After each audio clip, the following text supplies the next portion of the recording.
قیامت کے دن ایک بے نمازی عورت کو اللہ تبارک و تعالی کے دربار میں حاضر کیا جائے گا۔ اس سے پوچھا جائے گا کہ تو نماز کیوں نہیں پڑھا کرتی تھی؟ تو دنیا میں اللہ کے حضور جھکتی کیوں نہیں تھی؟ تو سجدے کیوں نہیں کیا کرتی تھی؟ سجدوں کے ذریعے اللہ تعالیٰ کی نعمتوں کی شکر گزاری کیوں نہیں کرتی تھی؟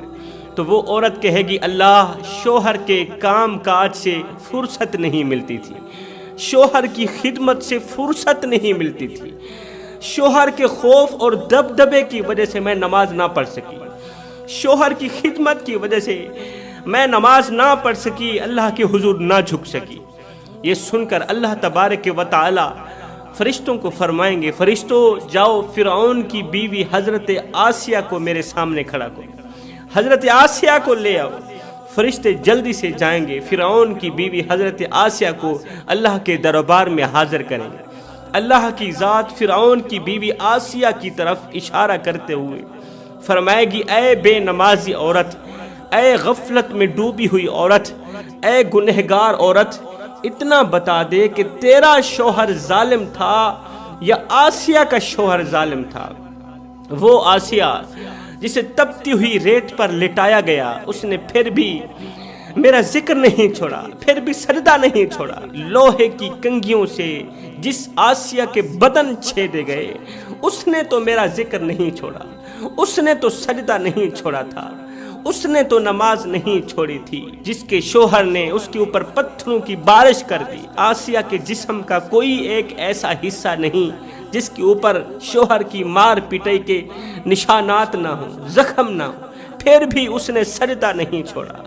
وہ بدبخت عورت، وہ گنہگار عورت، میں رب کو اتنا بتا دے کہ تیرا شوہر ظالم تھا یا میری آسیہ کا شوہر ظالم تھا۔ وہ آسیہ جس کے سر میں لوہے کی کیلیں ٹھونکی گئیں، جسے تپتی ہوئی ریت پر لٹایا گیا، دردناک عذاب میں مبتلا کیا گیا، پتھروں کی بارش برسائی گئی، جسے سولی پر چڑھایا گیا، اتنے بڑے ظلم و ستم سہنے کے باوجود بھی اس نے مجھے سجدہ کرنا نہیں چھوڑا، میری یاد سے ایک پل بھی غافل نہیں رہی۔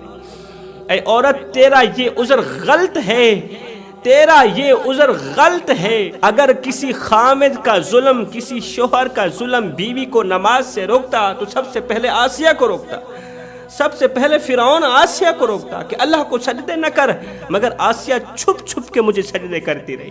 اے عورت، تیرا یہ عذر قابل قبول نہیں ہے، تو جھوٹ بول رہی ہے، تو اپنی زندگی غفلت میں گزار کے آئی ہے، تو جان بوجھ کر نماز نہیں پڑھا کرتی تھی۔ آج تو دیکھے گی کہ بے نمازی عورتوں کا انجام کیا ہوتا ہے۔ آج تو اپنی ان آنکھوں سے دیکھ لے گی کہ جو عورتیں نماز نہیں پڑھتی ان کا انجام کیا ہوگا، ان کا حشر کیا ہوگا۔ پھر اللہ تعالیٰ فرشتوں کو حکم دے گا، فرشتوں اس بدبخت اور بدقسمت اور بے نمازی عورت کو اٹھاؤ، جہنم کے تمام دروازے کھول دو، اسے دہکتی ہوئی آگ کے اندر ڈال دو۔ اب جہنم کی آگ کے اندر ایک بہت بڑا زہریلا آگ کا سانپ ہوگا جو روزانہ اس کی پیشانی پر ایک ڈنگ مارے گا۔ جہنم کا دردناک عذاب ایک سائیڈ پہ، مگر سانپ کی اس ایک ڈنگ کا عذاب ایک سائیڈ پہ، یہ عذاب زیادہ تکلیف دہ ہوگا۔ وہ پیشانی پر ڈنگ اس لیے مارے گا کہ یہ عورت اپنی یہی قیمتی پیشانی اللہ کے حضور جھکاتی نہیں تھی، وہ نماز نہیں پڑھا کرتی تھی۔ پھر اللہ حکم فرمائے گا، اس کی زبان کے ذریعے جہنم کے درمیان، آگ کے درمیان اس بدبخت عورت کو لٹکا دو، زبان کے ذریعے اس عورت کو لٹکا دو۔ یا اللہ، کیوں زبان کے ذریعے کیوں لٹکایا جائے؟ اللہ فرمائے گا، اس لیے یہ اس زبان سے میرا نام نہیں لیتی تھی، اس زبان سے میں رب کا نام نہیں لیتی تھی۔ ہائے، جس زبان سے رب کا نام نہ لیا جاتا ہو، وہ شخص قیامت کے دن اسی زبان کے ذریعے جہنم کی آگ میں لٹکایا جائے گا۔ جوانوں، بنی اسرائیل کا زمانہ تھا، حضرت سیدنا موسیٰ علیہ السلام کا دور تھا۔ آپ کے دور میں ایک خوبصورت عورت کا انتقال ہوا، ایک خوبصورت عورت مر گئی، اس دنیا فانی سے رخصت ہو گئی۔ غسل کفن دینے کے بعد اسے مٹی کے سپرد کر دیا گیا، اسے خاک میں ملایا گیا، اس کا موٹا تازہ بدن خاک میں مل گیا۔ قبر کی خاک مٹھی میں لیے سوچتا ہوں کہ جو لوگ مر جاتے ہیں ان کے اندر کا تکبر کہاں جاتا ہے، جو لوگ مر جاتے ہیں ان کا موٹا تازہ بدن کہاں جاتا ہے، اس کا حسن کہاں جاتا ہے۔ اس خوبصورت عورت کو مٹی کے اندر دفن کر دیا گیا، خاک میں ملا دیا گیا۔ 1 سال بعد، اس کے مر جانے کے 1 سال بعد، خاک میں مل جانے کے 1 سال بعد، اس دور کے ایک عابد نے قبرستان کے قریب ڈیرا لگا دیا، عبادت میں مصروف ہو گیا۔ قبرستان کے بالکل قریب عبادت گزار نے اپنا عبادت خانہ بنایا اور عبادت میں مصروف ہو گیا۔ یہ عبادت گزار دن کو روزہ رکھتا، پوری رات قیام میں گزارتا، پوری رات عبادت میں گزارتا۔ اب عبادت کرتے کرتے ہی، اللہ کا نام لیتے ہی اس کی آنکھ لگتی، نیند آ جاتی۔ پھر جیسے ہی نیند سے بیدار ہوتا تو فوراً اللہ کے ذکر میں مشغول ہو جاتا تھا۔ یہ اس کی عادت بنی ہوئی تھی، اس کا معمول تھا۔ ایک دن یہ اپنے معمول کے مطابق عبادت کرتے کرتے، اللہ کا نام لیتے لیتے، اللہ کا ذکر کرتے کرتے اس کی آنکھ لگی، نیند آ گئی۔ اب خواب کی دنیا میں اس نے قبرستان کے مردوں کو روتے ہوئے دیکھا۔ خواب کی دنیا میں اس عبادت گزار نے قبرستان کے مردوں کو چیختے ہوئے، چلاتے ہوئے دیکھا تو مردوں کے رونے کی وجہ پوچھی، مردوں کے چہروں پر پریشانی اور مصیبتوں کے آثار نمودار ہونے کی وجہ پوچھی کہ اے مردو، بتاؤ تو صحیح کہ آخر کس چیز نے تمہیں اس قدر رونے پر مجبور کیا ہے، کس چیز نے تمہیں اس قدر چیخ و پکار کرنے میں مجبور کیا ہے؟ تو ان مردوں نے کہا کہ آج سے 1 سال پہلے ایک عورت کا انتقال ہوا، اس عورت کو ہمارے قبرستان کے اندر سپرد خاک کیا گیا، ہمارے قبرستان کے اندر اس عورت کو دفنایا گیا۔ اس رات سے آج تک اس کی قبر کو بھڑکایا جاتا ہے، روزانہ اس کی قبر کے اندر آگ جلائی جاتی ہے، اس کے اوپر زہریلے سانپ چھوڑے جاتے ہیں، بچھو چھوڑے جاتے ہیں، اس عورت کو دردناک عذاب دیا جاتا ہے۔ تو وہ اس قدر چیختی ہے، اس قدر چلاتی ہے کہ مجھے بچاؤ، مجھے بچاؤ، مجھے بچاؤ، مجھے میرے گناہوں نے اس قدر عذاب میں مبتلا کر رکھا ہے کہ بچنے کو کوئی راستہ ہی نہیں مل رہا، خدارا مجھے بچاؤ، مجھے بچاؤ۔ تو جب ہم اس گنہگار عورت کی چیخ و پکار سنتے ہیں نا تو ہم پریشان ہو جاتے ہیں۔ اس کی چیخ و پکار ہمیں دن رات پریشان کرتی رہتی ہے، اور یہ پریشانی، یہ مصیبت دن بدن بڑھتی چلی جا رہی ہے۔ ایک دم عبادت گزار کی آنکھ کھلی۔ عبادت گزار نے کہا خواب ہے، اور خواب جھوٹا بھی ہو سکتا ہے۔ وقت گزرتا گیا، اب ہر آئی رات یہ عبادت گزار شخص خواب کی دنیا میں مردوں کو روتے ہوئے دیکھتا، مردوں کو چیختے ہوئے، چلاتے ہوئے دیکھتا۔ تو جب اٹھتا تو کہتا خواب ہی ہے، خواب جھوٹا بھی ہو سکتا ہے۔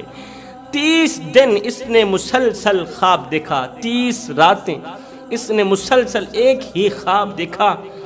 قبرستان کے مردے کہتے ہیں کہ اس عورت کی قبر کے اندر دردناک عذاب ہے، وہ عورت چیختی ہے، چلاتی ہے، اس کے رونے، چیخنے، چلانے نے ہمیں بہت زیادہ پریشان کر رکھا ہے۔ تو یہ عبادت گزار کہتا ہے جیسے ہی میری آنکھ کھلی تو میں اپنے عبادت خانے سے باہر نکلا۔ یہ عبادت گزار اپنے عبادت خانے سے باہر نکلا کہ ہو سکتا ہے اگر خواب جھوٹا ہو سکتا ہے تو سچا بھی تو ہو سکتا ہے نا۔ اس نے قبرستان کی طرف رخ کیا، عبادت خانے سے باہر نکل کر قبرستان کی طرف رخ کیا۔ ایک ایک قبر کے قریب کان لگاتا گیا، ایک ایک قبر کے قریب اپنا کان لگاتا کہ دیکھوں تو صحیح آخر کس قبر کے اندر سے چیخ و پکار کی آواز آ رہی، کون سی قبر ہے جو جہنم کے گڑھوں میں سے گڑھا بنی ہوئی، کون سی قبر ہے جس کے اندر پڑی مردہ عورت چیخ رہی ہے اور جس کی چیخ نے تمام قبرستان والوں کو پریشان کر رکھا ہے۔ پورا دن یہ عبادت گزار کان لگا لگا کر قبریں چیک کرتا رہا کہ کس قبر کے اندر سے آواز آ رہی ہے۔ دن گزر گیا تھا، شام کا وقت تھا، آخری قبر تھی، قبرستان کے آخری کونے کی آخری قبر تھی۔ جیسے ہی اس نے اپنا کان قبر کے بالکل قریب کیا تو اندر سے مردہ عورت کے رونے کی آواز آ رہی تھی، چیخنے اور چلانے کی آواز آ رہی تھی، مجھے بچاؤ، مجھے بچاؤ، میری قبر کے اندر سانپ چھوڑے گئے ہیں، میری قبر کے اندر بچھو چھوڑے گئے ہیں، ان بچھوؤں نے مجھے پریشان کر رکھا ہے، مجھے چیخنے چلانے پر مجبور کر دیا ان بچھوؤں نے۔ اب جیسے ہی اس عبادت گزار نے قبر کے اوپر اپنا ہاتھ رکھا، قبر کے اوپر اپنا ہاتھ رکھا تو قبر کہ مٹی اس قدر گرم تھی، قبر کے اندر اس قدر تپش تھی کہ اس کا ہاتھ جلنے کو آ گیا۔ اسے پکا یقین ہو گیا کہ اس کی قبر کے اندر آگ چل رہی، اسے پکا یقین ہو گیا کہ اس کی قبر جہنم کے گڑھوں میں سے گڑھا بنی ہوئی۔ اگر اس کی قبر کے اندر آگ نہ جل رہی ہوتی تو اس کی قبر کی مٹی اس قدر گرم نہ ہوتی، اس قدر تپتی ہوئی نہ ہوتی۔ اب اس دور کا رواج تھا کہ جب کوئی شخص مر جاتا، جب اس شخص کو، مرے ہوئے شخص کو قبر کے اندر دفنایا جاتا تو اس کی قبر کے اوپر ایک پتھر رکھا جاتا تھا، پتھر کے اوپر مرنے والے یا مرنے والی کا نام بھی لکھا جاتا تھا، اس کے شوہر کا نام، اس کی والدہ والد کا نام بھی لکھا جاتا تھا اور پتہ بھی لکھا جاتا تھا۔ اب جس عورت کو دردناک عذاب دیا جا رہا تھا قبر کے اندر، اس کی قبر کے اوپر ایک پتھر پڑا تھا، پتھر کے اوپر اس کا نام بھی لکھا ہوا تھا، اس کے شوہر کا نام بھی لکھا ہوا تھا، اور وہ جس جگہ رہتے تھے اس جگہ کا نام بھی لکھا ہوا تھا۔ اس عبادت گزار کے دل میں خیال آیا کہ آخر پتہ تو کروں، ایک بار پتہ تو کروں، معلوم تو کروں، اس کے شوہر سے جا کر ملوں تو صحیح، پوچھوں تو صحیح کہ آخر یہ عورت کون سے ایسے گناہ کرتی تھی کہ ان گناہوں کی وجہ سے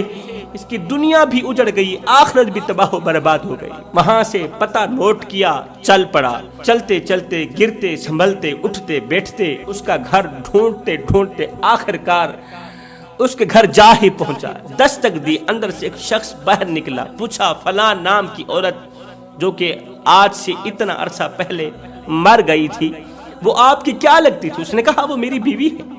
اچھا تو آپ اس کے شوہر ہیں؟ جی ہاں میں اس کا شوہر ہوں۔ حکم کیجئے کیسے آنا ہوا اور میری بیوی کے بارے میں پوچھنے کا مقصد کیا تھا؟ آخر تم میری مری ہوئی بیوی کے بارے میں کیوں پوچھ رہے ہو؟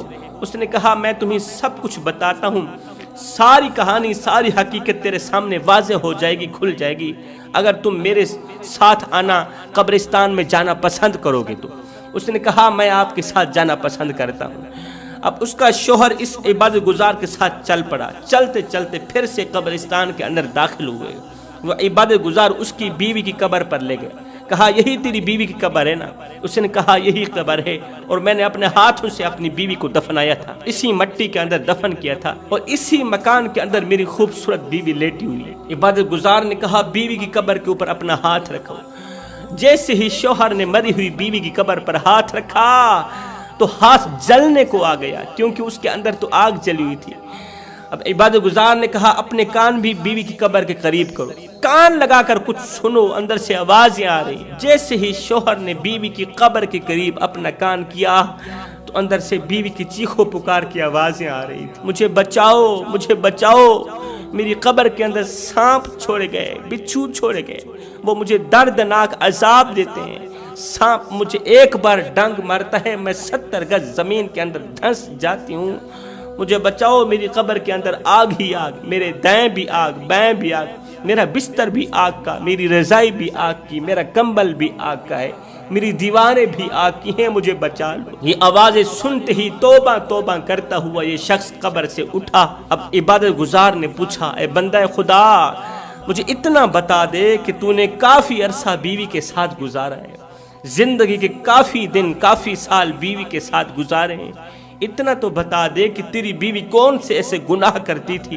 کون سی ایسی خطائیں کرتی تھی کہ آج بیوی کی قبر جہنم کے گڑھوں میں سے گڑھا بن گئی ہے، آج تیری بیوی قبر کی آگ میں جل رہی ہے، قبر کے عذاب میں مبتلا ہے، اور اسی کی چیخ و پکار کی وجہ سے تمام قبرستان والے پریشانی کی دلدل میں پھنسے ہوئے ہیں، مصیبتوں کے سمندر میں غرق ہیں، بتا تو صحیح تیری بیوی کون سے ایسے گناہ کرتی تھی؟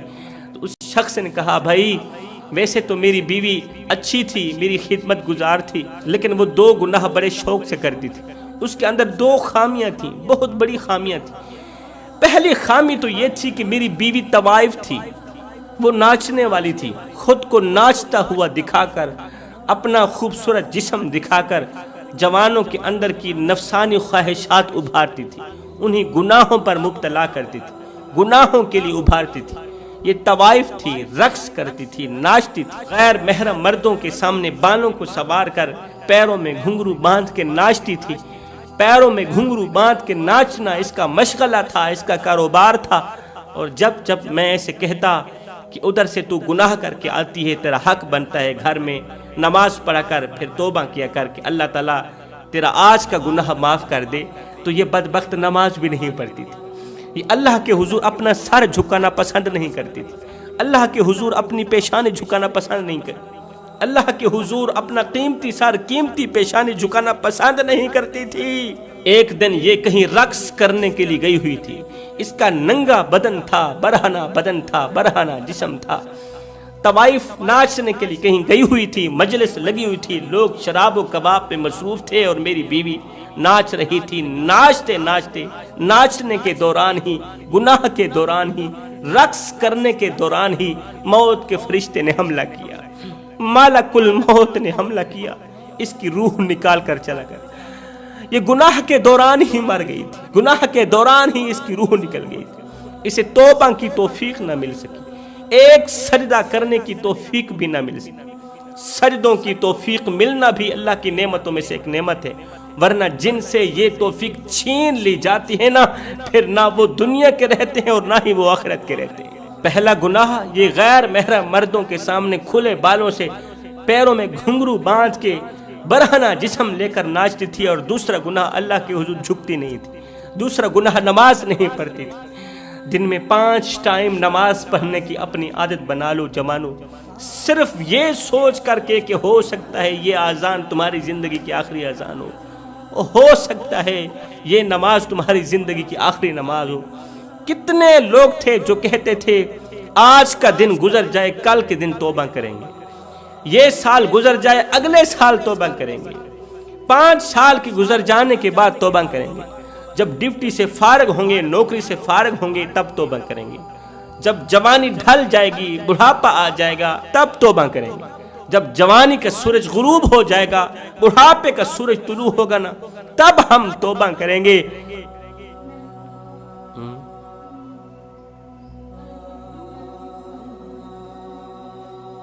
میں نے کہا نادانو، اللہ تعالیٰ بڈھے بیل کی قربانی قبول نہیں کرتا، تمہاری توبہ کیسے قبول کرے گا؟ جب تم بڈھے ہو جاؤ گے، جب تمہارے ہاتھ تو ہوں گے مگر ہاتھوں میں قوت نہیں ہوگی، طاقت نہیں ہوگی، اللہ تعالیٰ ہاتھ ہلانے کی طاقت چھین لے گا، جب تمہارے اندر کا نفس بھی مر جائے گا، اس وقت توبہ کرنے کا کیا فائدہ؟ اللہ تعالیٰ توبہ قبول کر تو لے گا لیکن جوانی کی توبہ کا مزہ تو نہیں آئے گا نا۔ کتنے لوگ تھے جو کل توبہ کرنے والے تھے، آج موت کی دبوچ میں آ کر قبر کی اندھیری کوٹھلی میں جا سوئے، ان کو توبہ نصیب نہ ہوئی، وہ کم بخت ہو کر مرے، دنیا کے بڑے بدقسمت ہو کر مرے۔ سکندر بادشاہ علاقے فتح کرتا کرتا ایک بستی کے قریب جا پہنچا تو دیکھا قبرستان تھا، اور قبرستان کی ہر قبر کے اوپر ایک پتھر پڑا ہوا تھا، پتھر کے اوپر مرنے والے کا نام بھی لکھا ہوا تھا، اس کی عمر بھی لکھی ہوئی تھی۔ سکندر بادشاہ دیکھ کر حیران رہ گیا کہ کسی کی عمر 8 سال لکھی ہوئی ہے، کسی کی عمر 10 سال لکھی ہوئی ہے، کسی کی عمر 9 سال لکھی ہوئی ہے۔ سوچا کہ کہیں یہ بچوں کا قبرستان تو نہیں ہے، پھر خیال آیا اگر بچوں کا قبرستان ہوتا تو قبریں چھوٹی ہوتی، یہ چھوٹے سائز کی قبریں کہاں ہیں، یہ تو بڑے سائز کی قبریں ہیں، یہاں پر تو جوان بھی دفن ہیں، یہاں پر تو بڈھے بھی دفن ہیں، یہاں چھوٹی قبر تو نظر آ ہی نہیں رہی۔